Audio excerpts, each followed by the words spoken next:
بسم اللہ الرحمن الرحیم۔ شروع اللہ کے نام سے جو سب پر مہربان ہے،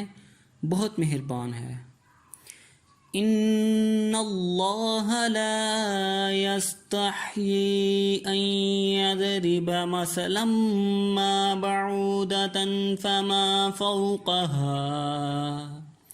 فَأَمَّا الَّذِينَ آمَنُوا فَيَعْلَمُونَ أَنَّهُ الْحَقُّ مِنْ رَبِّهِمْ وَأَمَّا الَّذِينَ كَفَرُوا فَيَقُولُونَ مَاذَا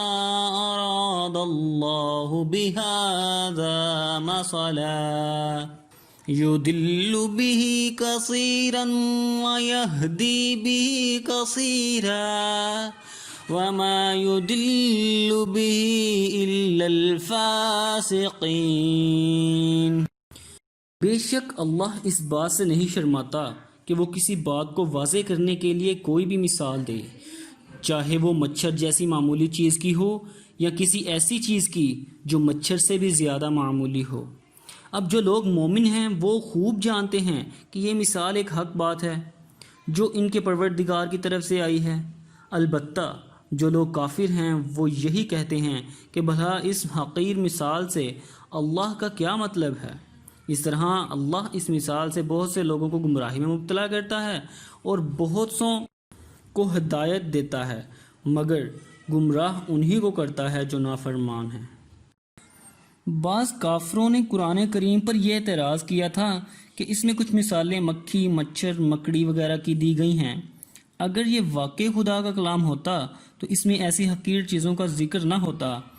ظاہر ہے کہ یہ اعتراض بڑا بے تکا اعتراض تھا، کیونکہ مثال ہمیشہ مضمون کی مناسبت سے دی جاتی ہے۔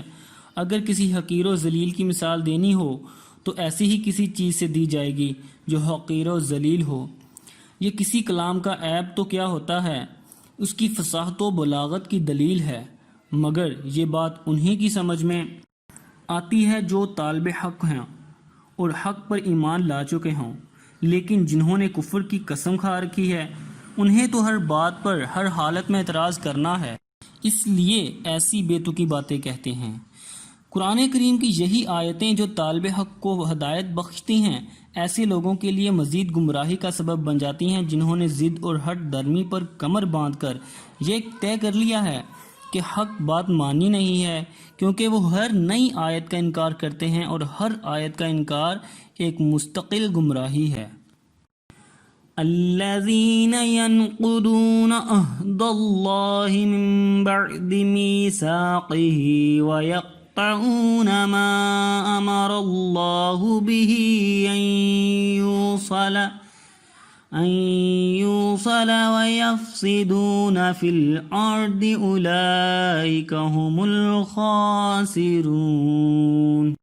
جو اللہ سے کیے ہوئے عہد کو پختہ کرنے کے بعد بھی توڑ دیتے ہیں اور جن رشتوں کو اللہ تعالیٰ نے جوڑنے کا حکم دیا ہے انہیں کاٹ ڈالتے ہیں اور زمین میں فساد مچاتے ہیں، ایسے ہی لوگ بڑا نقصان اٹھانے والے ہیں۔ عہد سے مراد اکثر مفسرین نے وہ عہد الست لیا ہے جس کا ذکر سورہ الاعراف آیت نمبر 172 میں ہے، یعنی اللہ تعالیٰ نے انسانوں کو پیدا کرنے سے بہت پہلے آنے والی تمام روحوں کو جمع کر کے ان سے پوچھا تھا کہ کیا میں تمہارا پروردگار نہیں ہوں؟ سب نے اللہ تعالیٰ کے پروردگار ہونے کا اقرار کرتے ہوئے یہ عہد کیا تھا کہ وہ اللہ تعالیٰ کی اطاعت کریں گے۔ پھر اس آیت میں عہد کو پختہ کرنے سے مراد بظاہر یہ ہے کہ ہر دور میں اللہ تعالیٰ کے رسول آتے رہے ہیں جو اس عہد کو یاد دلا کر اللہ تعالیٰ کے خالق و مالک ہونے پر دلائل قائم کرتے رہے ہیں۔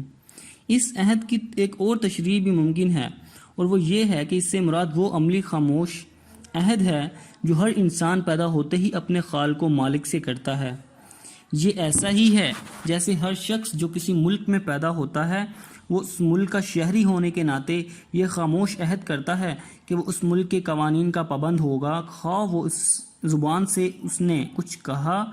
نہ ہو، لیکن اس کا کسی ملک میں پیدا ہونا ہی اس عہد کے قائم مقام ہے۔ اسی طرح کائنات میں جو شخص بھی پیدا ہوتا ہے وہ خود بخود اس عہد کا پابند ہو جاتا ہے کہ وہ اپنے پیدا کرنے والے کی ہدایت کے مطابق زندگی گزارے۔ اس عہد کے لیے زبان سے کچھ کہنے کی ضرورت نہیں ہے، غالباً اسی وجہ سے اگلی آیت میں باری تعالیٰ نے فوراً یہ ارشاد فرمایا کہ تم اللہ تعالیٰ کے ساتھ کفر کا طرز عمل آخر کیسے اختیار کر لیتے ہو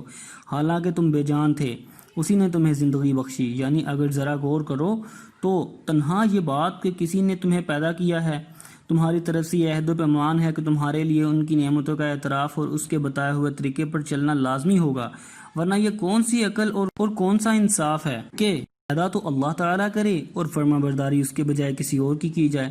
پھر اس خاموش عہد کو مزید پختہ کرنے مراد یہ ہے کہ اللہ تعالیٰ اپنے پیغمبروں کے ذریعے متواتر تمہیں اس عہد کی یاد دہانی کراتا رہا ہے، اور ان پیغمبروں نے وہ مضبوط دلائل تمہارے سامنے پیش کیے ہیں جن سے یہ عہد مزید پختہ ہو گیا ہے کہ انسان کو ہر معاملے میں اللہ تعالیٰ کی اطاعت کرنی ہے۔ اس سے مراد رشتہ داروں کے وہ حقوق پامال کرنا ہے جنہیں صلہ رحمی کہا جاتا ہے۔ یعنی اللہ تعالیٰ نے ان کافروں کی 3 صفات بیان کی ہیں،